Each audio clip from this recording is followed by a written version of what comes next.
Bien. Entonces, esta es nuestra última lección, la número 15. Esta lección se llama Nuevas instrucciones para entrar en el reino, nueva apreciación de la palabra. Vamos, por favor, a Mateo capítulo 7, de los versículos 24 al 29. Dice así: Cualquiera pues que me oye estas palabras y las hace, le compararé a un hombre prudente que edificó su casa sobre la roca. Descendió lluvia y vinieron ríos y soplaron vientos y golpearon contra aquella casa y no cayó, porque estaba fundada sobre la roca. Pero cualquiera que me oye estas palabras y no las hace, le compararé a un hombre insensato que edificó su casa sobre la arena. Y descendió lluvia, y vinieron ríos, y soplaron vientos, y dieron con ímpetu contra aquella casa, y cayó, y fue grande su ruina. Y cuando terminó Jesús estas palabras, la gente se admiraba de su doctrina, porque les enseñaba como quien tiene autoridad, y no como los escribas. Ok, entonces, la introducción nos dice que la palabra de Cristo ha de tener un lugar especial en el reino de Cristo. Habíamos visto hace 8 días que el hecho de entrar que el reino en sí mismo es un valor ético, moral, y que así debemos entenderlo y debemos tenerlo en nuestras vidas. El mismo reino es un valor. También decíamos o hablábamos de este mandato de entrar por la puerta angosta y permanecer en el camino estrecho. Y hablábamos también de los estorbos, de aquellos que impiden entrar por la puerta angosta y permanecer en el camino estrecho. Y estos estorbos los llama el Señor Jesús falsos profetas, falsos maestros. Y dentro de estas categorías de falsos profetas y falsos maestros también están los falsos apóstoles y los falsos testigos, que son un peligro constante a la iglesia de todas las épocas, a la iglesia católica universal. No solo a una iglesia local, sino a la iglesia a la que creemos y confesamos en el credo de los apóstoles, que es una sola, santa y católica universal. Entonces, para nosotros, los falsos profetas son un peligro constante. También hablábamos del criterio aplicable para reconocer a estos falsos profetas, y es el hecho de que vienen disfrazados como ovejas, pero realmente son lobos. ¿Y qué quería decir esto? Pues que predican aparentemente una doctrina sana, pero que en su manera de vivir no viven con esta doctrina que predican. Por un lado, y por otro lado, que empiezan a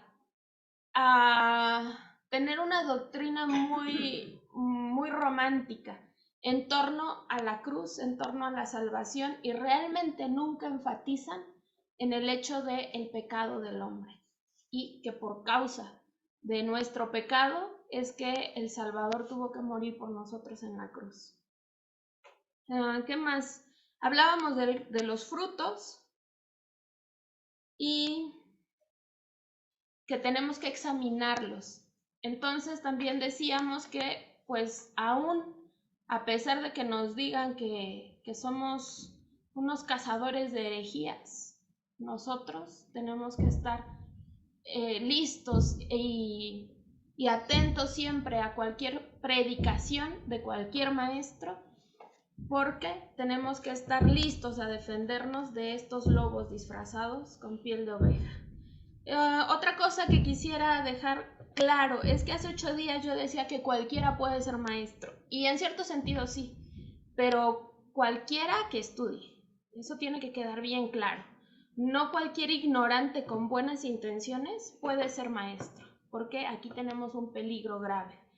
Y las iglesias promueven a las buenas intenciones ignorantes, y la verdad es que no podemos permitirnos este lujo en una iglesia, porque si aún estando bien enseñados no entendemos bien y tenemos pruebas y tenemos las acechanzas de Satanás contra la iglesia, entonces con un maestro ignorante, pues está peor el asunto.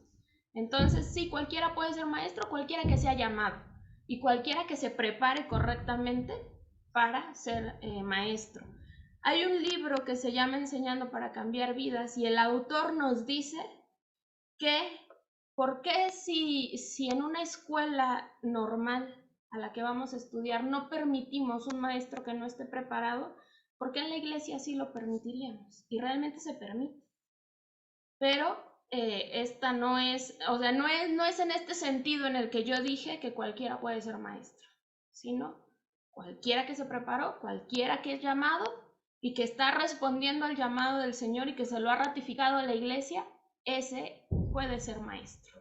Y profeta, pues cualquier varón que ha sido llamado por el Espíritu Santo y que la iglesia ha ratificado su llamamiento.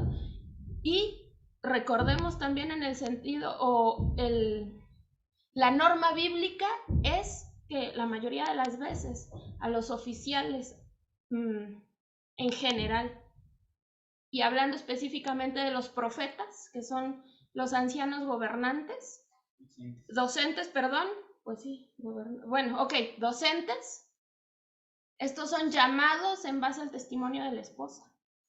Entonces, fíjense qué cosa más interesante y más fuerte tenemos que entender en cuanto a también poner la vista en quién es un profeta verdadero y quién no es un profeta verdadero. Un lobo vestido de oveja. Entonces entramos a la lección 15. Y en este sentido, con el repaso que ya he dado, podemos entender que la palabra de Cristo ha de tener un lugar especial en el reino de Cristo, en el reino de los cielos, en el reino de Dios, que decíamos que es lo mismo. Pero la palabra de Cristo tiene un lugar especial. ¿Cuál es el lugar especial? Prominente. Que la norma es la palabra de Cristo. Nos habla también de que en el estudio anterior, la lección pasada, analizábamos la exhortación para entrar en el reino y notamos que el reino debe ser un alto valor para nosotros. El ciudadano del reino no lo es por simplemente decirle Señor, Señor. Y se acuerdan, con esto terminamos la lección pasada y hablábamos del que oye y no hace. Este ciudadano es aquel que hace la voluntad del Padre. El contraste está entre el decir y el hacer en la lección pasada.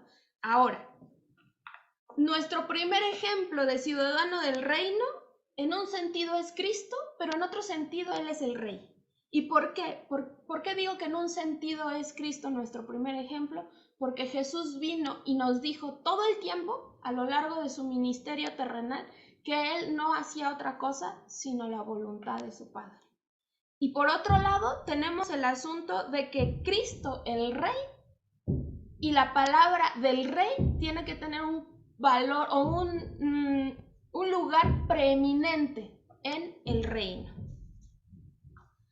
¿Y cuál es este valor? Pues que la palabra del Padre, la voluntad del Padre, tiene que ser cumplida. Y el ciudadano del reino tiene que decir y hacer. Tiene que reconocer al Rey, pero también tiene que hacer su voluntad, que al mismo tiempo es la voluntad del Padre. En la lección de hoy también hay un contraste. Y el contraste está entre el escuchar y el hacer. Mientras que primero hablábamos de decir y hacer, ahora vamos a hablar de oír y hacer. Y esto lo vamos a denominar como los oidores y los hacedores, que ya en el libro de Santiago también tenemos algo, esta enseñanza de los oidores y los hacedores. Entonces, entre el oír solamente y el oír para poner en práctica, este es el meollo de nuestra lección. Y donde radica la importancia es en la palabra de Cristo. En esto radica toda la importancia de esta sección, en que el que escucha la palabra de Cristo la pone por obra y la hace. Y podríamos otra vez volvernos a preguntar, ¿cuál es esto? Bueno, todo lo que el sermón ya nos ha dicho. Desde entender que somos bienaventurados. ¿Y por qué somos bienaventurados? Las consecuencias de nuestra bienaventuranza, la relación que tenemos con el mundo y luego cómo nos vamos a comportar en el mundo en cuanto a la justicia, sobre todo, y en cuanto también a nuestra reacción hacia la voluntad del Padre, que es la palabra de Cristo. Se van fijando cómo se van entrelazando ya bueno, desde el principio, pero ahorita cómo va quedando mucho más claro que la voluntad del Padre es lo que Cristo dice, y esta palabra que Cristo dice es lo más importante en el reino. ¿Por qué es lo más importante? Porque son las pautas para comportarnos como ciudadanos del reino. Si el ciudadano del reino es aquel que hace la voluntad del rey, ese ciudadano tiene que saber la voluntad del rey. Y no tiene que, o sea, y tiene que saberla no solo por saberla, y pues ya la sé, la cito muy bien, me la sé de pie a pa, de pies a cabeza, y ya. No, no se trata de eso, porque justamente estos son los que dicen Señor, Señor, pero a los que el Señor, el Rey, va a desconocer el día del juicio. No estamos hablando de esto, sino estamos hablando de aquellos que conocen la voluntad del Padre, que conocen la voluntad del Rey y que la ejecutan y la llevan a cabo. Ese ciudadano tiene que saber la voluntad del Rey para ponerla en práctica, para hacerla. Tiene que oír con la intención de obedecer. Y es muy curioso porque al final de la lección nos va a llevar al contexto del mundo. El Señor les está hablando a los discípulos, pero si se acuerdan, en las primeras lecciones fue fundamental el énfasis que se hace en que sí, la enseñanza es para los discípulos, pero siempre en función y en beneficio de la multitud, o en función y beneficio del mundo. Este sermón es para nosotros también y debemos entenderlo siempre en función de que seamos bendición al mundo. Entonces, tiene que oír con la intención de obedecer y escuchar con el fin de cumplir, y ello implica una nueva actitud hacia la palabra de Dios. Por el papel que desempeña en la consecución del elevado ideal moral que es el reino de Cristo para el creyente. Entonces, el creyente debe saber perfectamente la voluntad del Padre para llevarla a cabo. ¿Por qué? Porque este es un alto ideal moral. Buscar el summum bonum, el sumo bien, que es estar en comunión con Dios, es el alto ideal de cualquier cristiano y el alto ideal moral. Recordemos que el Sermón del Monte son pautas de ética del reino de Cristo. Y lo que sigue en toda la Biblia va a ser el desarrollo de esta doctrina que el Señor ha puesto como fundamento. Y ahorita vamos a ver por qué les estoy diciendo esto. Es sorprendente realmente. El método que escoge Jesús para enseñarles a sus discípulos este nuevo enfoque que han de tener hacia la palabra, esta nueva visión con la que han de ver la palabra de Cristo, que es la voluntad del Padre, y el lugar y la que va a ser el fundamento, pero a la vez la que rige toda la vida moral y ética del ser humano, Jesús nos lo enseña con un método hacia el que él recurre constantemente, que es una parábola. Es el método pedagógico principal que Jesús emplea a lo largo de todo su ministerio, las parábolas. ¿Por qué las parábolas? Pues porque ellas permiten fácilmente el traslado de lo conocido hacia lo desconocido. O sea, Jesús les está hablando de un ejemplo muy conocido, muy común entre ellos, pero los va llevando hacia un conocimiento que ellos no saben y que también los va a llevar hacia que ellos entiendan cuál es su voluntad.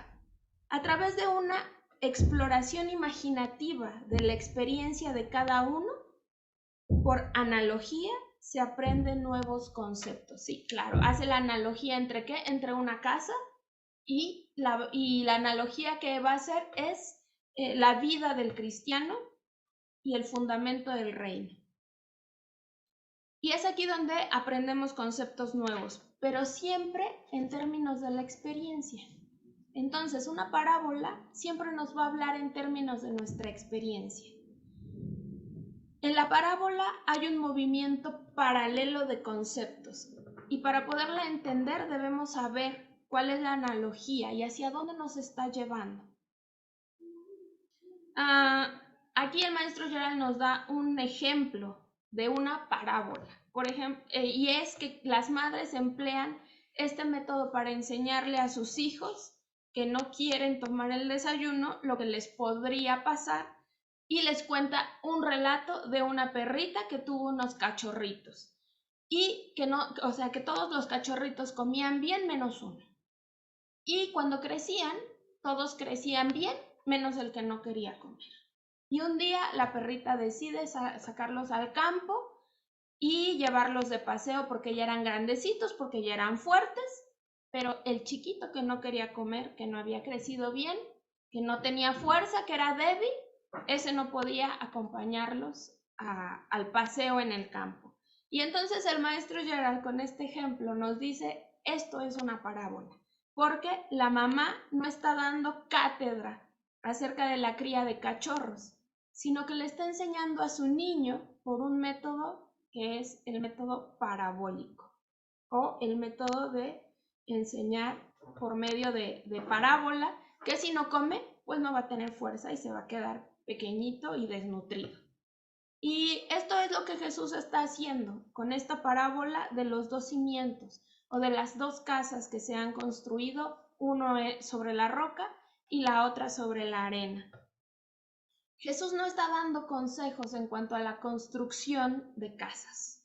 No está dando un consejo de cómo se debe poner el cimiento de una casa, sino que está hablando sobre la base de la experiencia común que toca a lo que todos saben de la construcción de las casas. O sea, les está diciendo, todos ustedes saben que para que una casa permanezca, debe estar bien cimentada y pues la arena no es un buen lugar para cimentar una casa, porque la arena siempre está suelta y no tiene fuerza, ¿no?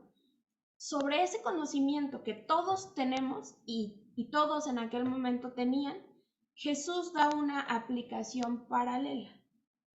De la misma manera que la madre quiere convencer a su hijo para que tome su desayuno. Para interpretar correctamente una parábola, tenemos que encontrar el punto de comparación. ¿Cuál es el punto principal de la enseñanza? Y el contexto en esta parábola, en esta parábola, trata de desenmascarar a los falsos profetas. Fíjense qué cosa más interesante. Nos está hablando de cimientos y nos está relacionando la enseñanza con los falsos profetas y los frutos que revelan. La idea de que los resultados revelan la naturaleza de algo es la principal aquí. Los falsos profetas no pueden tener un buen fundamento. Y eso quiere decir que los falsos profetas no revelan la palabra o no la predican como se debe y mucho menos la van a practicar y van a llevar a cabo la ética del reino. No la van a practicar, ¿por qué? Porque su doctrina es errada. Y este es el punto de comparación. Esta es la analogía.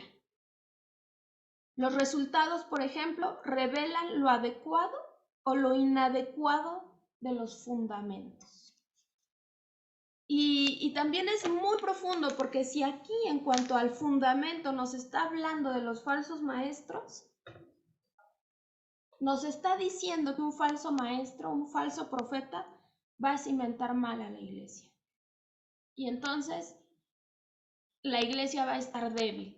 ¿Por qué? Porque la iglesia no va a estar escuchando correctamente la palabra. Y no solo son ellos los que están cimentados mal, también cada uno de los que conforman el cuerpo del Señor. Y esto es muy peligroso y es muy grave. Y por eso es que cada uno como miembro, como roca viva del cuerpo o del edificio que es el tabernáculo celestial, tenemos que estar bien, bien listos en cuanto a cuál es la doctrina correcta que realmente creemos. ¿Para qué? ¿O por qué debemos estar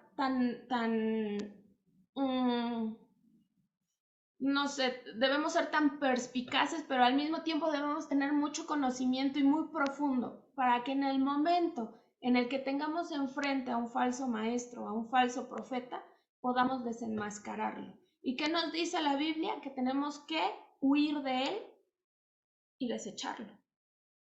Y esto es algo para lo que la iglesia no tiene el valor de hacer.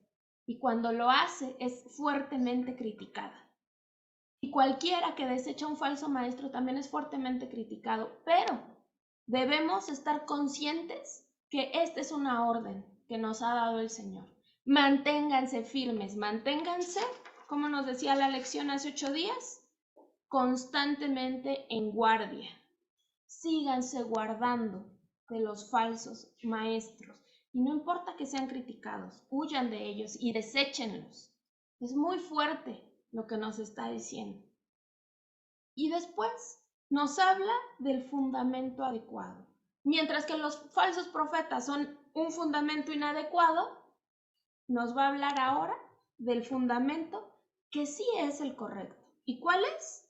Pues la palabra de Cristo. La roca es la palabra de Cristo. Fíjense qué cosa más interesante. No estoy diciendo Cristo es la roca, que sí también lo es. Estoy diciendo específicamente en este contexto del Sermón del Monte y en esta parábola que la palabra de Cristo es la roca. La diferencia entre la prudencia y la insensatez es la de solamente oírla u oírla para hacerla. Fíjense qué sutil es en cuanto a palabras la diferencia en cuanto a la prudencia y la insensatez. El prudente es el que escucha y hace, y el insensato es el que escucha nada más y que no hace. El que sí sabe muy bien y repite muy correctamente la doctrina, pero no hace nada y no se comporta conforme al alto valor que es el reino de Cristo. El hombre prudente se distingue del insensato en su uso de la palabra, en el uso de la palabra de Cristo. Ay, ya me pasé. Sí. Ok. Jesús emplea la figura de la roca para aplicarla a sí mismo en otros contextos. Y también Pablo nos dice que Cristo es la roca, de la cual salió el agua en el desierto. Pero aquí, específicamente en el Sermón del Monte, la roca, el fundamento, el cimiento sobre el cual el hombre prudente va a construir su casa, es la palabra de Cristo. Y esto es muy importante para el reino.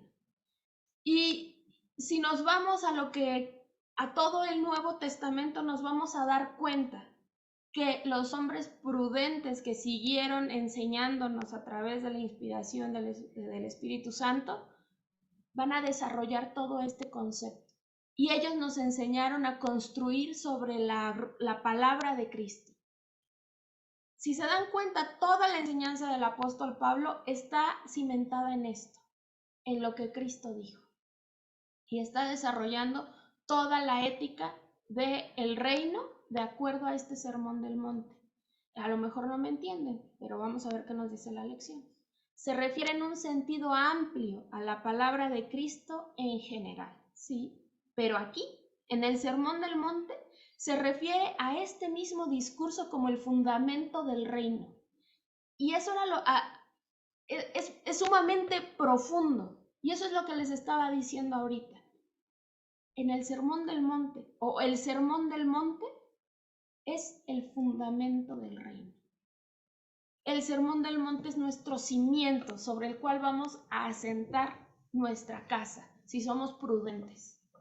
Pero si somos insensatos, entonces vamos a desechar las enseñanzas de este sermón. Y ya hemos visto cuántas cosas nos ha corregido el estudiar este sermón, porque ciertamente teníamos muchas ideas torcidas en cuanto a las enseñanzas sueltas de lo que se nos enseña normalmente en cuanto a lo que dice el Sermón del Monte. Pero agarrándolo junto y empezando a desmenuzarlo despacito, llegamos a esto. El Sermón del Monte es el fundamento del reino.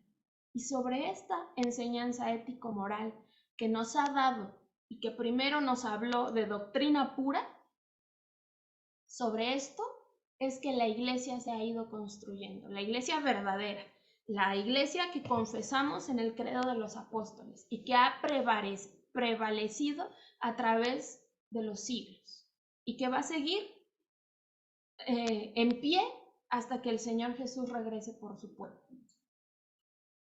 El punto es que las palabras pronunciadas son para ponerse en práctica. Y estas palabras no solo se oyen. Estas palabras del Sermón del Monte se hacen. Es complicado porque el cristiano, ya habíamos hablado de esto, es como una persona bipolar porque todo el tiempo está entre su lucha de ser santo porque ha sido redimido y su lucha de ser pecado y de ser pecador. Y todo el tiempo está entre ser prudente y ser insensato. Y este es nuestro camino de santidad. Y es normal en cierto momento, aunque no es lo bueno, sí es normal que por pecadores muchas veces nos comportemos como insensatos. Pero si realmente estamos escuchando con el afán de ser hacedores y no solamente oidores, entonces cada día vamos a poder poner en práctica el Sermón del Monte. La perfección no lo vamos a lograr en esta tierra, pero por lo menos debemos estar conscientes de que no lo hacemos y también de qué es lo que sí deberíamos de hacer. Y de esto no podemos salvarnos, de esto nadie nos libra, de ser conscientes de que lo que hacemos lo hacemos mal, o aún de que hay cosas que ya podemos hacer bien, como nos es demandado. El punto de esta parábola no es, como han enseñado muchos expositores, que las pruebas de la vida ponen a prueba el fundamento y revelan el buen cimiento. Esto no es el asunto o la enseñanza de esta parábola de los dos cimientos. Pero no cabe duda que las pruebas de la vida ponen al descubierto los cimientos. Sin embargo, cuando llegan las pruebas ya es demasiado tarde para ver si el fundamento estaba bien puesto o no. El fundamento debe estar bien puesto desde el principio. Tenemos que saberlo antes de empezar y no después de las pruebas.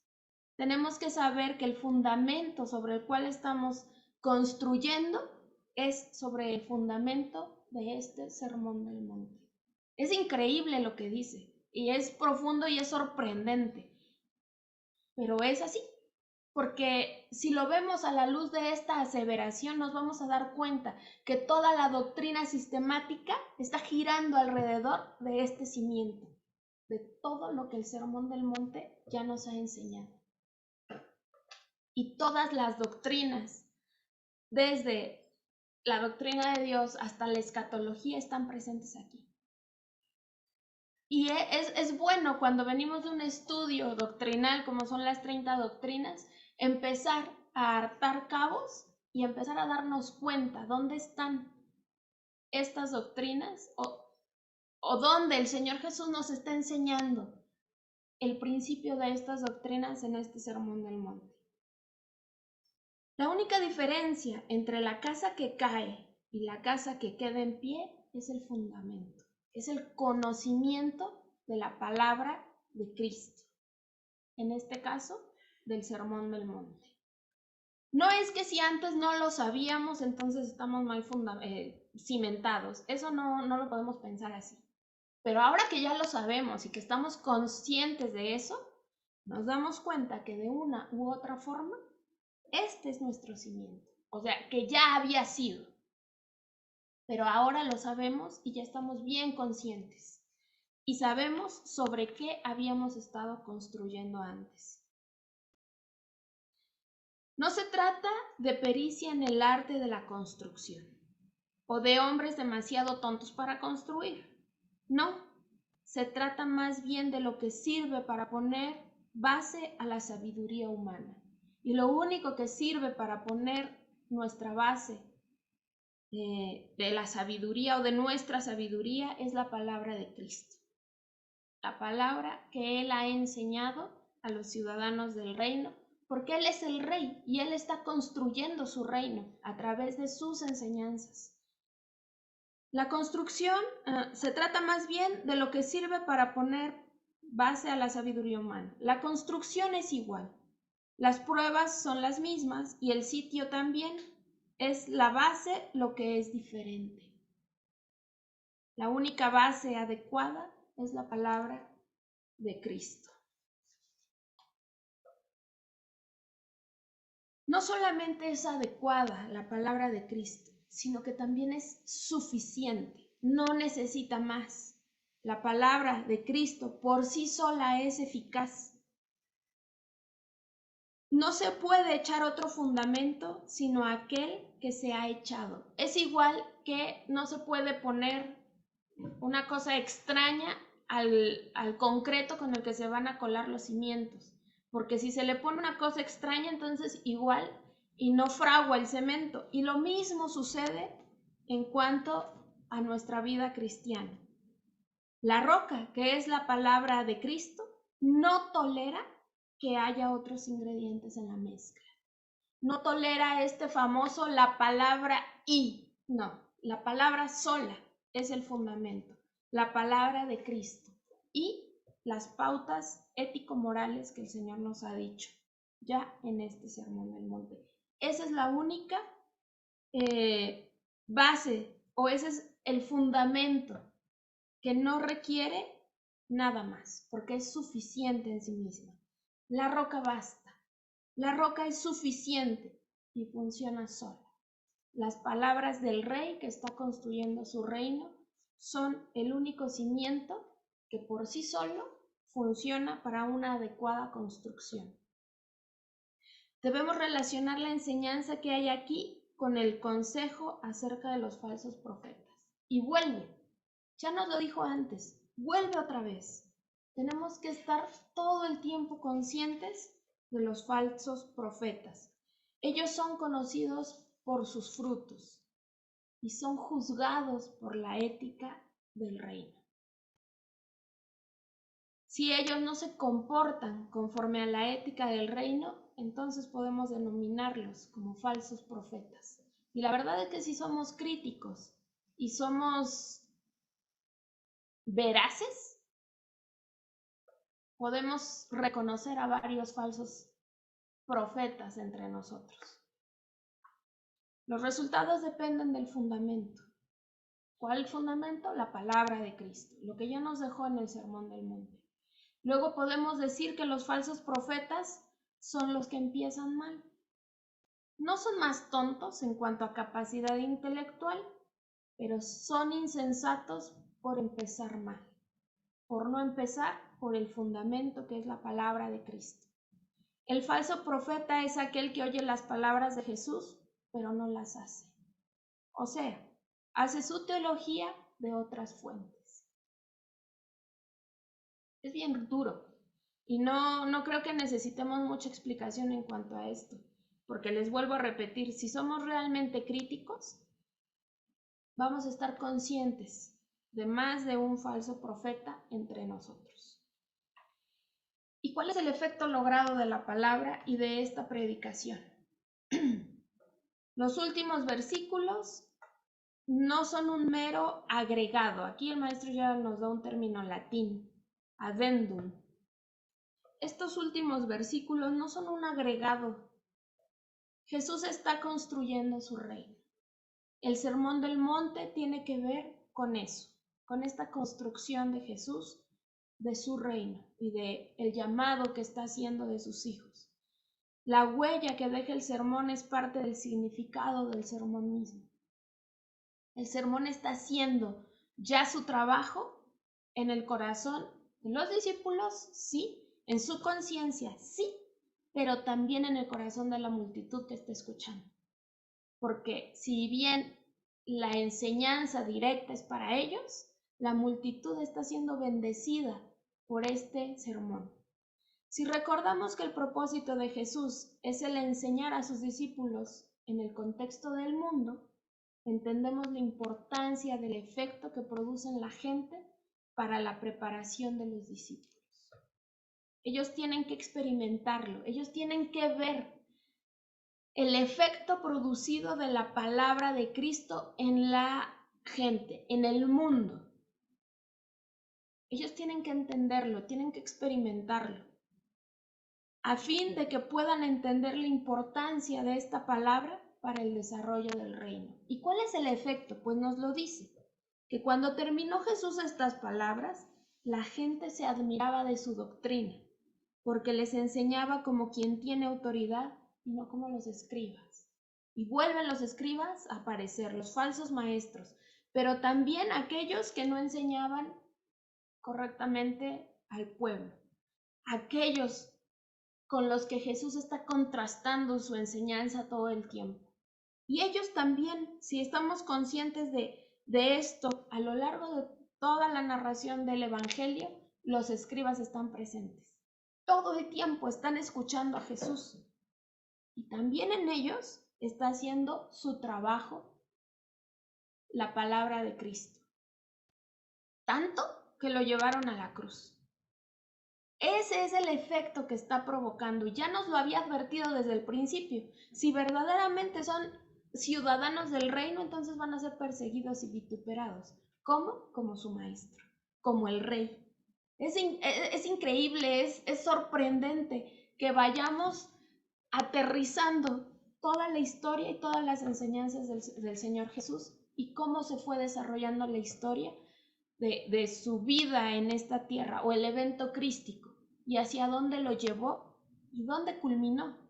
Culminó en su resurrección y en su sucesión a la diestra del Padre, recibiendo toda la honra y el poder de parte del Padre.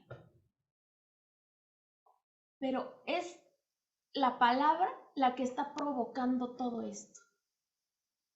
Y los discípulos tenían que entenderlo y nosotros también tenemos que entenderlo. También nuestra atención es llevada a considerar que la palabra es la palabra de Cristo.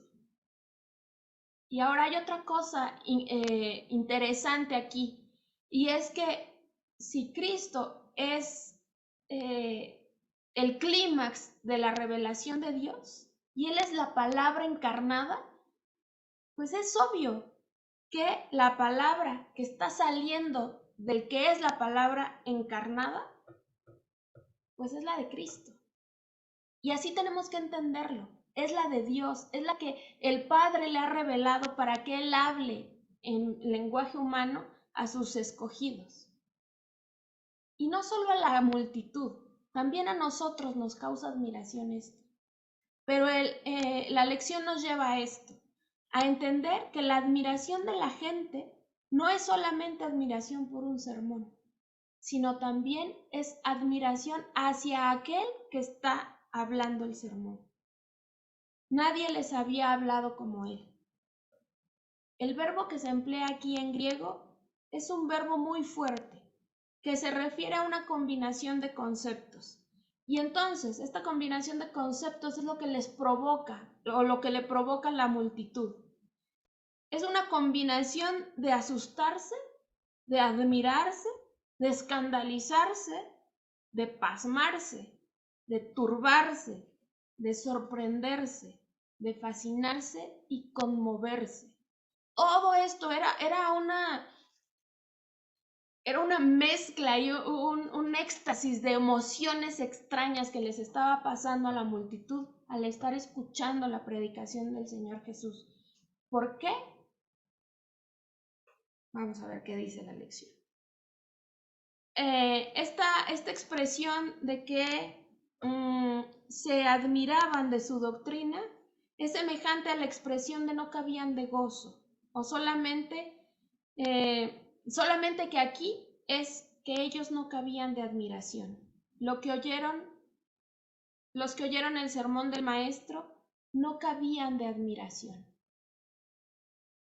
Dos cosas les impresionaban: su enseñanza, su doctrina, la manera en la que estaba interpretando la ley, y se las estaba reinterpretando.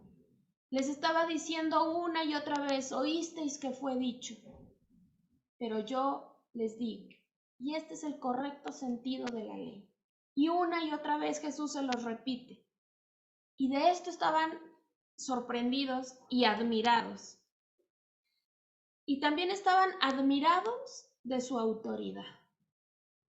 Su doctrina, porque les dijo la verdad con claridad y les reveló lo que tenían velado acerca de las Escrituras, lo que ellos no lograban comprender de todo el Antiguo Testamento. Jesús les abre los ojos para que lo entiendan. Y también su autoridad, porque tuvo posesión absoluta de la verdad. No va a haber nunca jamás un predicador como el Señor Jesús. Nadie humano va a tener una posesión absoluta de la verdad como la que tuvo Jesús. Y sin embargo, también nos da la capacidad de repetir sus palabras. Y mientras repitamos sus palabras, vamos a estar en conocimiento y en posesión de la verdad absoluta, porque estamos repitiendo su enseñanza.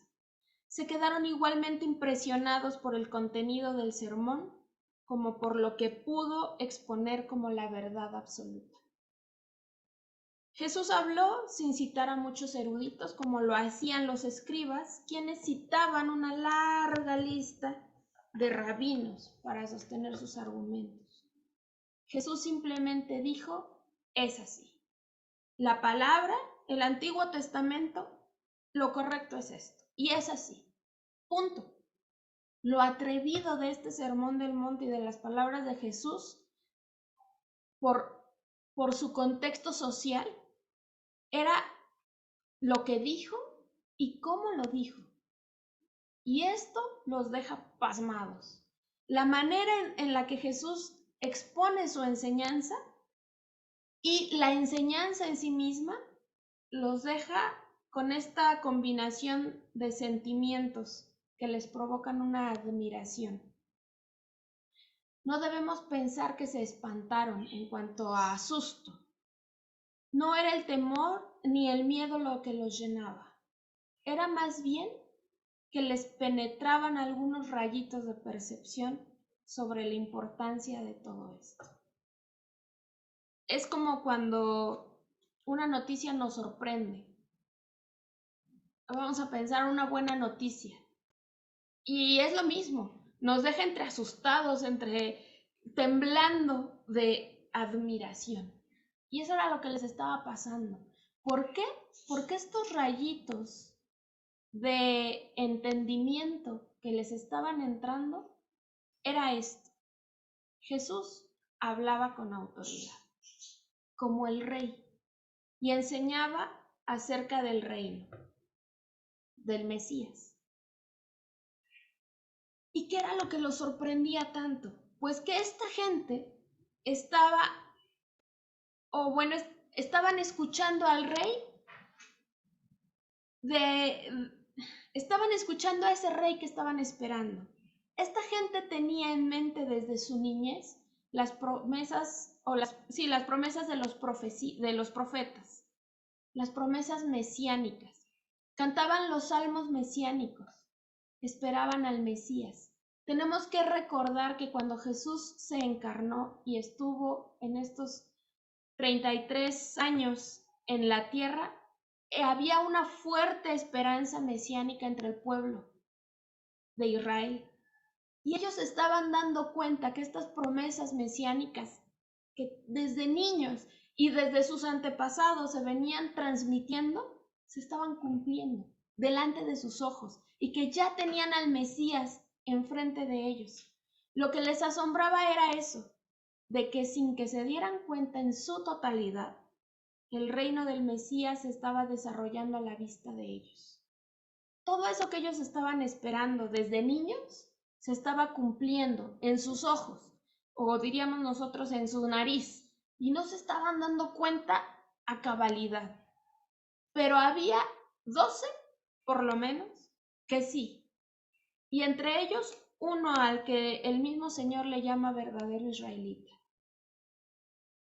Ahí estaban sus discípulos dándose cuenta una y otra vez, confirmando que Él era el Cristo, el Hijo del Dios viviente.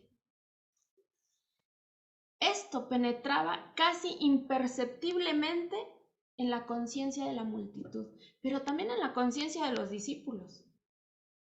Pero en la conciencia de los discípulos era más grande y más profundo, porque ellos al ver esto podían percibir la realización del reino. Podían percibir la respuesta cuasi inmediata de las enseñanzas de Jesús, porque Jesús ya les había enseñado a orar, venga tu reino. Y ellos ya estaban percibiendo que el reino se estaba formando ya. Veían ya la respuesta afirmativa de esta oración, venga tu reino. Y aquí nos deja el maestro Gerald, sorprendidos, admirados, porque así se termina la lección. Y yo creo que también nosotros nos quedamos admirados de entender que el Sermón del Monte es el fundamento del reino y que sobre este fundamento hemos estado construyendo nuestra vida, nuestra iglesia. Y vuelvo a repetir, no estamos hablando solamente de una iglesia local, estamos hablando profundamente de la Santa Iglesia Universal que confesamos en el Credo de los Apóstoles. Y es muy importante que la iglesia comprenda que el fundamento sí es Cristo y en un sentido muchísimo más profundo la palabra de Cristo, porque Él es la palabra encarnada. Y es importante que comprendamos esto bien, para que podamos defendernos de los falsos profetas y de los falsos maestros.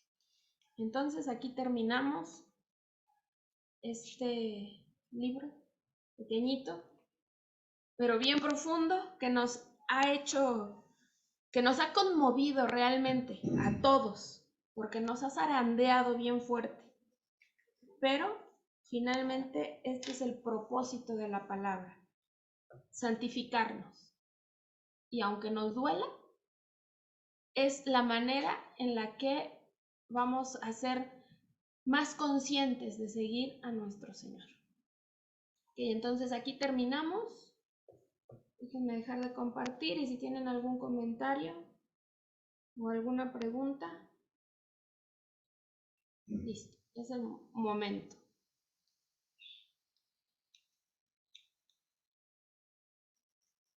No, nadie.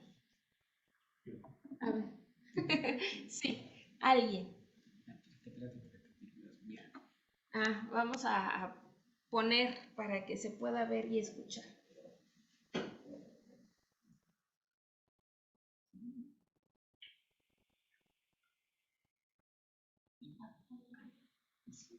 ¿Hay algún comentario o alguna pregunta? Sí, es el momento porque ya terminamos. Cuando el maestro Gerald estaba ya muy enfermo, llamó a todos los oficiales de la iglesia a su casa y en un sentido nos dio una gran comisión y fue el de cuidar la iglesia. Y el cuidar la iglesia no solamente es cuidar una iglesia local, es cuidar a la iglesia del Señor, el cuerpo glorioso de Cristo. No es estar cuidando, sí, debemos ser celosos de nuestra propia congregación, pero el gran trabajo de todos nosotros es cuidar de la iglesia en ese sentido. Siempre de predicar una sana doctrina, siempre predicar lo que el Señor Jesús decía, lo que el Señor Jesús nos enseñó, y no estar llenando esos espacios vacíos o esas lagunas de indeterminación con nuestros pensamientos, sino con los pensamientos del Señor. porque Él nos decía siempre que cuando leíamos la palabra estábamos pensando los pensamientos de Dios. Y eso es lo que debe de cubrir nuestros pensamientos. Entonces, el cuidar de la iglesia es cuidar del cuerpo glorioso de Cristo, en ese término general. Gracias, Arturo.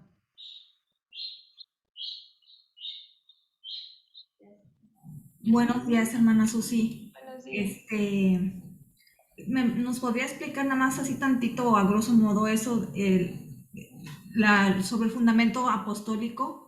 ¿Cómo lo podemos relacionar con el fundamento de Cristo? O sea, ¿cómo lo puedo? Porque hay quienes me lo han preguntado, pero a veces no sé cómo explicarlo. Quisiera que me lo explicara bien. O bueno, a grosso modo, ¿cómo explicarlo? El Ok, fundamento Yasmin. apostólico. Ajá. El credo, recordemos primero que los credos sirven para afianzar a la iglesia en lo que cree y también para defenderla de herejías. Lo que está haciendo el credo de los apóstoles es un resumen de todas nuestras doctrinas esenciales.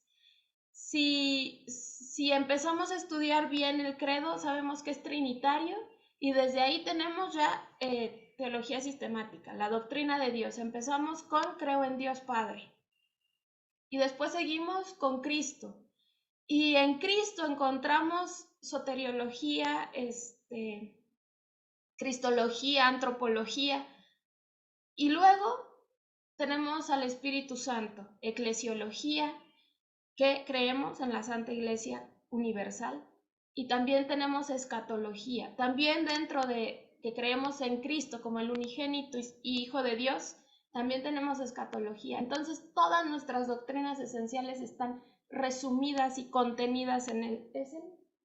Es el depósito de nuestra fe. ¿Cómo?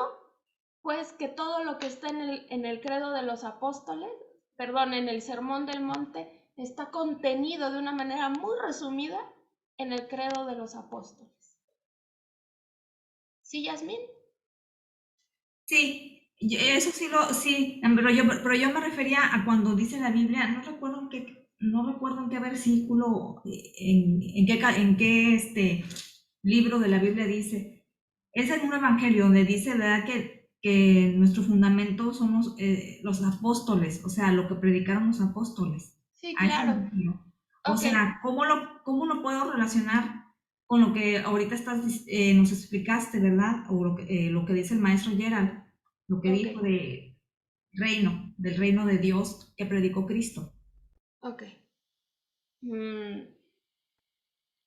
A veces yo doy por sentado que todos tenemos una idea del Evangelio de Juan. El Señor Jesús tenía el ministerio del Señor Jesús tiene 3 grandes propósitos. 1, revelarse como el Hijo de Dios. 2, preparar a sus discípulos para seguir con su ministerio.